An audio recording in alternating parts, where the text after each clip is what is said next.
Mga uri ng sahod. Una, sibuyas na sahod. Ito yung sahod na kapag hinati-hati mo sa gastusin, mapapaluha ka. Pangalawa, pampapayat na sahod. Ito yung sahod na habang tumatagal, pakonti ng pakonti, ang natitirang pangkain mo. Pangatlo, magic sahod. Ito naman yung sahod na konting kumpas lang ng kamay at abracadabra, wala na siya. Pang-apat, malabag yung sahod. Ito yung sahod na di ka sigurado kung kailan ito darating at kung gaano ito tatagal. Panglima, corning pelikulang sahod. Ito naman yung sahod na tinatawanan mo na lang para di ka mabwisit. Pang-anim, konserbatibong sahod.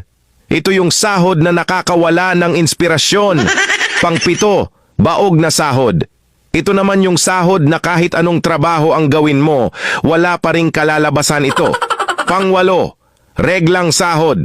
Ito yung sahod na isang beses isang buwan lang dumating at tumatagal lang ng 3 araw. Alin sa 8 ang sahod mo?